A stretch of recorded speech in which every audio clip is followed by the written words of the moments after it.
Olá, boa tarde. Estamos começando mais um programa Mãe Antenada. Os principais assuntos do mundo feminino você confere aqui. Final de ano chegou e agora a preocupação é com a alimentação. Sobre esse assunto, ceia de Natal, o que comer, o que não comer, vamos conversar com a nutricionista a doutora Nilda Bastos. Doutora, muito obrigada pela sua presença aqui hoje. É sempre um prazer estar aqui com você, Daisy.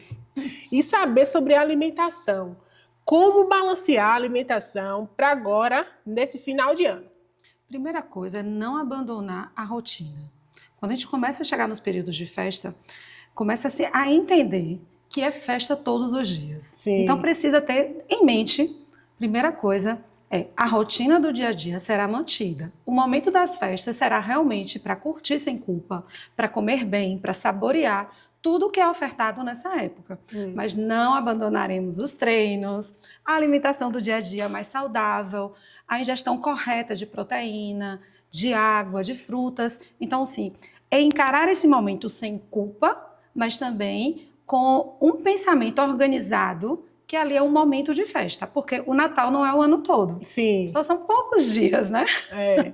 E as pessoas costumam, doutora, geralmente nesse final de ano, que geralmente os filhos estão de férias, né? As viagens acontecem e tem esse desleixo. Então, o importante é exatamente manter a rotina. Como manter a mente aí fluida para continuar nesse ritmo?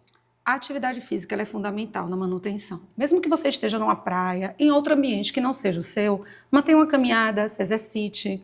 Pare um momento para comer realmente com consciência do que você está comendo, saborear seu alimento, não comer com distrações, assistindo TV, gritando o filho ao mesmo tempo. Sim. Então, ter aquele momento para que você reconheça aquela refeição como algo saboroso, saudável do seu dia a dia. Se você está num momento onde também você não pode, ingerir, às vezes, uma quantidade de água do dia a dia, complemente com chás, com sucos, com baixo teor calórico, isso também vai ajudar bastante, porque uma coisa que, na maioria das vezes, é negligenciada é a hidratação. É verdade. E a hidratação ela é fundamental nesse processo. Por quê? Se você está bem hidratado, provavelmente você também não sentirá tanta fome. Porque nós não temos, vamos dizer assim, um sensor tão bem desenvolvido para diferenciar a fome da sede. Quantas vezes você comeu e percebeu que você precisava de um copo com água e não daquela oferta excessiva de alimentos? Então pare, se hidrate, mantenha uma boa hidratação. Se vai fazer uso de bebida alcoólica, principalmente você deve manter a hidratação por causa da ressaca do dia seguinte, Sim. Porque quando a gente fala de férias, há também os momentos das curtidas breves, De um bom drink. Então essa hidratação ela é fundamental nesse processo, até mesmo para você não reter líquido, ter aquele edema, aquele inchaçozinho que você olha e fala assim, meu Deus, eu saí no fim de semana e ganhei 3 quilos. É justamente a água que você negligenciou naquele período também. Certo. E nesse momento, por exemplo, que acontecem essas viagens, como você escolher os melhores alimentos, já que você não está num ambiente que é seu, que você conhece, para você colocar ali na sua dieta? Primeira coisa é entender a necessidade das fibras. Nem sempre você vai estar num local onde tem muita oferta de fibras, como frutas, saladas cruas, cozidas em excesso, mas você pode trazer essas fibras em outra opção, por exemplo, um psyllium, uma chia, uma linhaça. Você pode ali bater num suco pela manhã e já aumentar essa oferta de fibra, que isso já mantém um funcionamento intestinal muito melhor, que ele é chave em todo o processo, desde o emagrecimento, manutenção do peso e da saúde. Não se fala em ter saúde sem ter um bom intestino. E essas fibras, elas têm uma ação de captação de gordura também. Então, essas fibras acabam levando maior quantidade de gordura para as fezes. Então, você consegue eliminar um pouquinho do que você está ingerindo. Além disso, elas vão dar saciedade, Daisy. Então, quando você acaba ingerindo uma fibra antes, ela ocupa um espaço no estômago e esse volume evita que você coma mais. Então, toda vez que você começa a inserir uma fibra no seu dia a dia, principalmente antes das refeições, no café da manhã, você consegue controlar o volume do que você vai ingerir. Sim. E quando você controla o volume, você está saciado e você começa a ter boas escolhas. Você só vai comer aquilo que realmente você quer, que você acha que é gostoso, que você prefere mais. Agora, no caso das crianças, as mães com as crianças. Geralmente, no período de férias, as mães costumam deixar as crianças à vontade. Ah, tá de férias, dá mesmo, pode dar. Qual o perigo que isso tem para o decorrer do ano seguinte? O grande problema está no retorno da rotina. Quando você tira frutas, legumes, verduras, São alimentos que a palatabilidade é boa, é gostosa, mas quando você bota ele em concorrência com algo que é industrializado, é desleal. Por quê? Eu sou engenheira de alimentos e eu sei. Eu preparo um alimento para que ele realmente se torne viciante, para que ele esteja na sua casa todos os dias. Ninguém vai fazer uma linha de produtos que ele não seja consumido com frequência. Sim. Então aquilo ali vai ter muito mais açúcar, vai ter muito mais sal. Às vezes tem realçadores de sabores, como os salgadinhos, né? Aqueles snakezinhos que vocês levam para a praia. Aquilo ali tem glutamato monossódico. Então as papilas gustativas vibram diferente. Então o sabor é outro. Então para a criança voltar a aceitar uma cenoura, uma abobrinha, ela vai ter mais dificuldade. Então, eu não digo assim, sempre digo, não é para tirar a tranqueira do mundo, né? Mas a gente precisa equilibrar.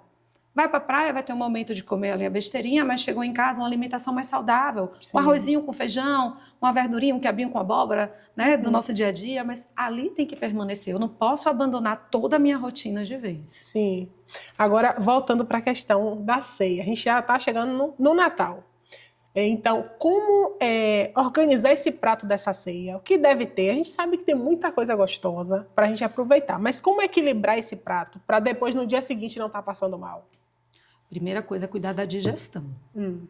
Se você digere bem, ótimo. Se você não digere bem, vamos começar a pensar. Poxa, eu não consigo tá ali digerindo bem. Eu arroto várias vezes ao longo do dia aquela ceia. Eu já sei quais os alimentos me prejudicam.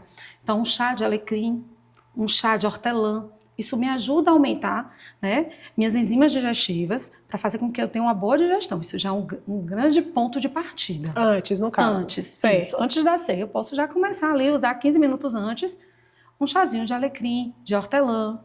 Eu posso espremer um limão para que eu produza mais ácido clorídrico e tenha uma boa digestão.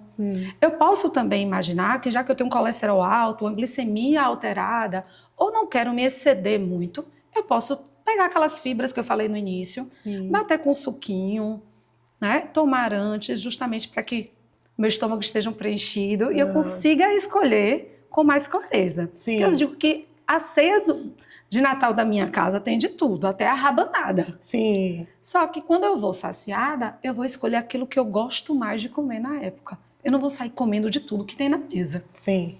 Eu digo assim, eu vou apostar minhas cartas aonde? O que eu gosto, eu vou apostar na rabanada. Sim. Então, isso é uma forma de você já diminuir. Em relação à ingesta de bebida alcoólica, é se hidratar, porque toda ceia tem a ingesta da bebida, né? Sim. Tem um álcool que permanece. E apreciar com moderação. Mas a hidratação, ela é fundamental.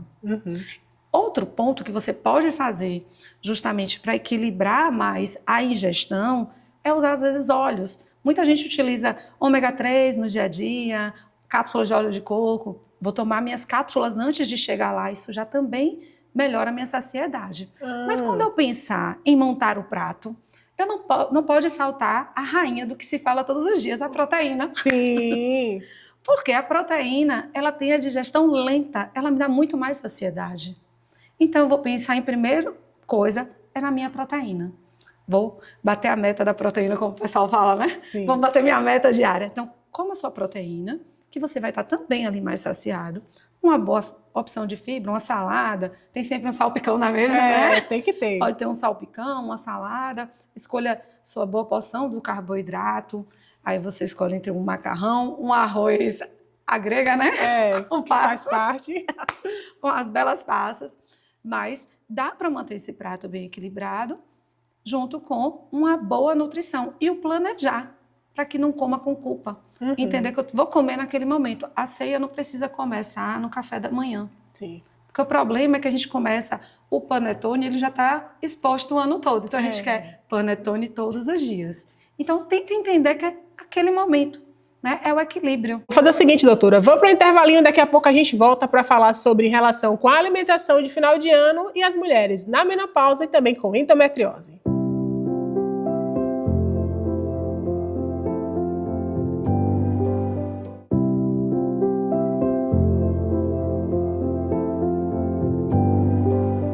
Estamos de volta aqui com o nosso programa Mãe Antenada para saber da doutora o seguinte. Doutora, as mulheres na menopausa, com endometriose, qual o cuidado que elas devem ter também para montar essa ceia? Vamos lá para a endometriose. Sim. Em relação à endometriose, o maior cuidado é trabalhar a digestão, porque elas precisam digerir bem para não desorganizar o intestino. Porque quando esse intestino inflama, eu já tenho uma inflamação a mais. Intestino e endometriose, eles andam juntos. Se você não modula o intestino, meu amor, você não modulou a endometriose. Você acha que está cuidando. Então, essa mulher tem que ter enzimas digestivas, principalmente para aqueles alimentos que ela tem gatilhos para inflamação, para dor. Por exemplo, hoje, né? Lactase, enzima para digestão da lactose do leite. Mas às vezes meu problema não é o açúcar do leite, é a proteína do leite de vaca. Então, aí realmente eu preciso retirar o leite como um todo e seus derivados. O glúten, na maioria das vezes, as mulheres com endometriose, a intolerância ao glúten é uma questão digestiva e não uma questão celíaca, de alergia alimentar. Então, hoje nós temos táticas de utilizar enzimas para melhorar a digestibilidade do glúten. Então, quando a gente começa a trazer todo esse arsenal, né, de fitoterápicos, o hortelã, como eu te falei no início, o alecrim, utilizar um pouco de limão, tudo isso vai potencializar o processo digestivo dela. E com isso a gente pode também aumentar a oferta de nutrientes antioxidantes. Sim. Então eu preciso aumentar meu suporte de couve, brócolis, repolho. Por quê? Esse intestino vai ter mais fibra. As bactériazinhas que são as boas, que vão eliminar o estrogênio que está em excesso lá na endometriose, elas estão ali enormes em crescimento, elas estão potentes para fazer isso. Sim. Então, quando você começa a trabalhar isso antes, você já tem um passo para não ter o abdômen inchado, o processo de ficar regurgitando, voltando àquela alimentação. Então, você consegue controlar. Na menopausa, vai depender muito do estágio onde está essa mulher. Porque, na maioria das vezes, as mulheres na menopausa ganham também uma desbiose intestinal. Então, há também um processo de alteração digestiva. E a gente pode controlar com esses que eu citei agora, né? O hortelã, o alecrim, também a guaçatonga, que são chás que você encontra em vários lugares. Sim. Então, dá para controlar, ou limãozinho. Depende muito de como está ela hoje, né? Porque isso é muito individualizado. Mas ela precisa ainda bater a oferta dela de proteína, a mulher na menopausa. Ela precisa também lembrar das fibras, porque ela precisa de um intestino funcionante melhor. Então, ela manter a atividade física. Sim. Porque já é tão difícil ganhar músculo e manter músculo nesse momento, e você resolve abandonar tudo. É como se você trilhasse um caminho que chegou próximo do seu pódio e você abandonasse. Só que a atividade física, eu digo, ela é traiçoeira. Para ganhar músculo demora muito tempo. Mas para o corpo, quando retorna para a academia, voltar ao ritmo, é muito mais doloroso. Para recomeçar, Recomeçar é muito mais difícil. Então, continue, mesmo que não seja 5 dias na semana, vá 3, mas não largue de ir, para que você não perca esse ritmo. Mas a questão da perda de ritmo, também os músculos que ganharam durante muito tempo, é para perder mais rápido também? Se torna mais rápido porque eu não vou dar minha oferta proteica correta. Né? Eu acabo desbalanceando tudo. Eu tenho momentos de dormir de madrugada, eu já não tenho uma noite de sono tão reparadora. Então, assim, não é que você vai perder, jogar tudo no lixo. Sim. Mas assim, você chegou muito próximo do que você queria. E aí você abandona. E quando retorna, o grande problema é que você não retorna imediatamente. Sim. Você deixa para retornar quando todos os filhos foram para a escola, quando você achou que a rotina já se encaixou, só que a rotina nunca fica perfeita. Nós mulheres nunca temos uma rotina tão perfeitinha. Eu, cada ano, praticamente, eu tenho uma rotina. Quando eu imagino que eu vou ter uma, eu digo, meu Deus, já mudou tudo outra vez. Né? E se eu não tiver a obediência, né? Que eu digo que a atividade física é uma questão de disciplina. De voltar, de estar ali, eu vou deixar, eu vou protelar. Sabe quando é que eu vou voltar? Em fevereiro para março. Isso é o boom, é tanto que é o boom da nutrição no consultório. Por quê? Você passa o tempo todo no carnaval, depois do carnaval eu volto. Quando você olhou, você já acumulou todo o peso que você perdeu ao longo desse processo, porque você abandonou todos seus processos de reeducação alimentar. E tem muito isso, doutora, a gente chegando agora já nesse mês de dezembro, as pessoas querendo emagrecer a todo custo para chegar no verão top, né? O que é que a senhora, de que forma a senhora observa isso no seu consultório?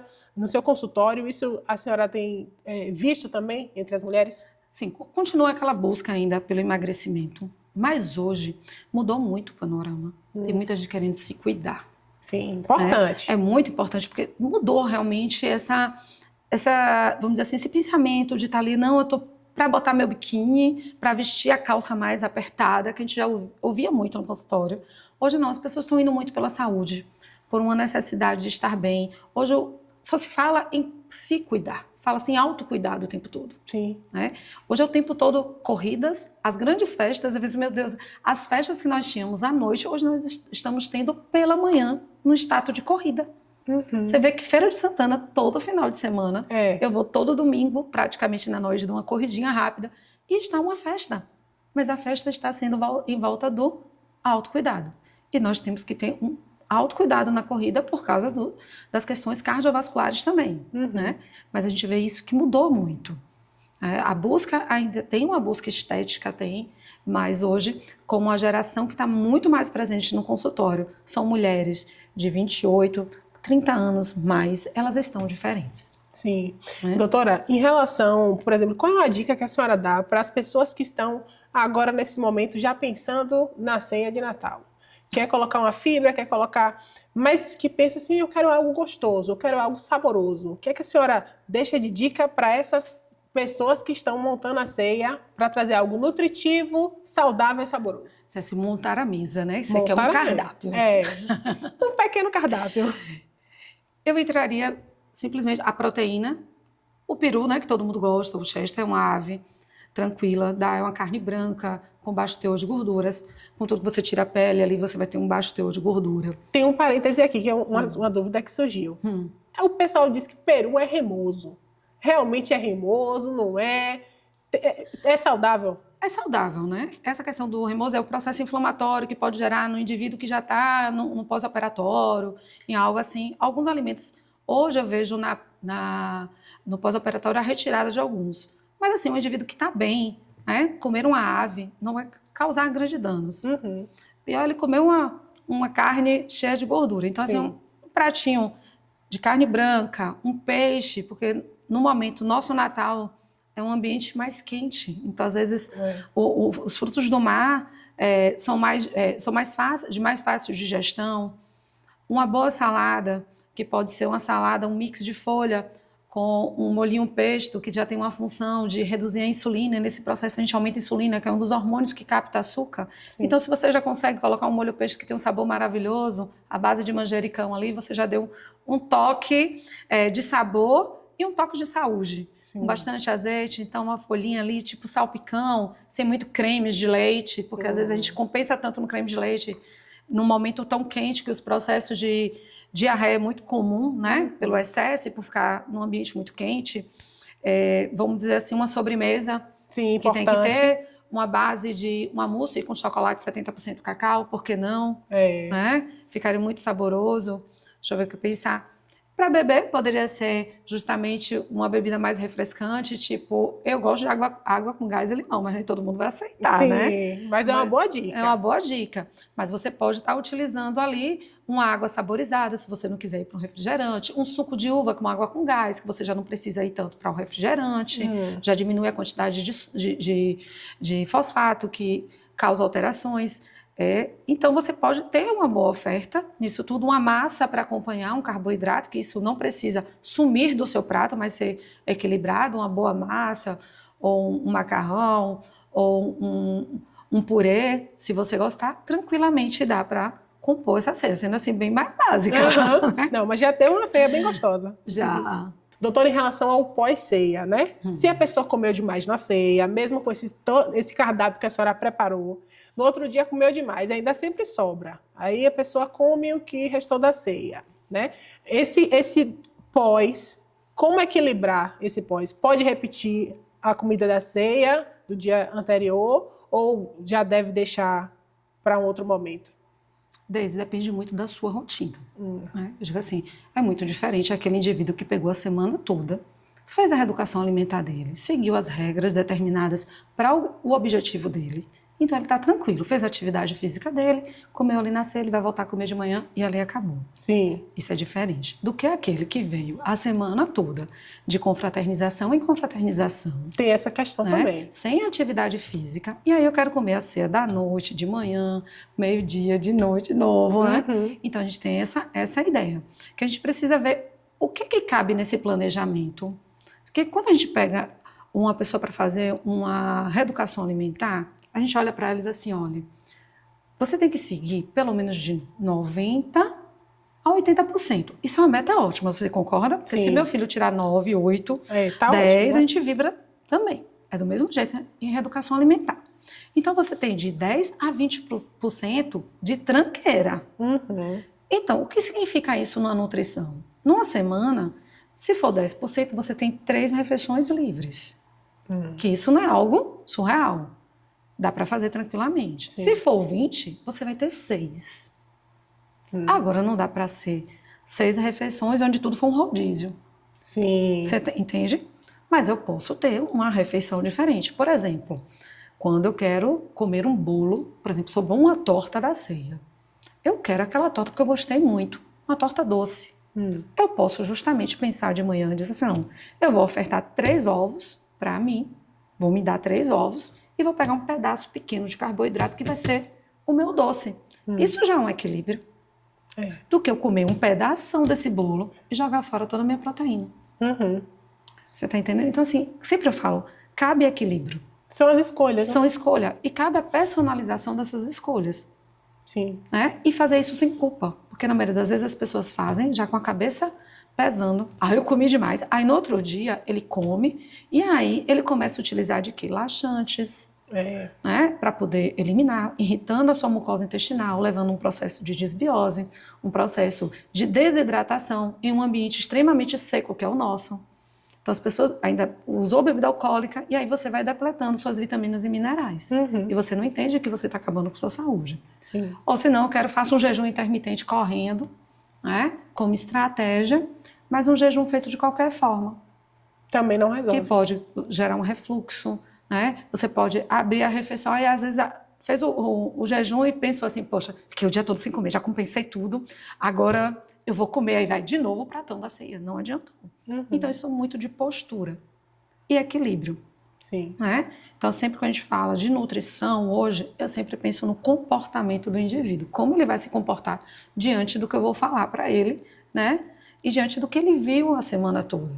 Porque a ceia, para mim, às vezes pode ser muito simples, porque eu simplesmente corri a semana toda, eu fiz meu cross, eu me alimentei bem, chegou ali na ceia, cheguei antes, comi, sempre eu faço isso como uma fibra, pego ali uma coisinha ou outra e vou para minha ceia. Mas eu vou para olhar o que eu realmente quero comer. Eu não vou com tanta fome que eu começo a beliscar o tempo todo sem parar. Sim.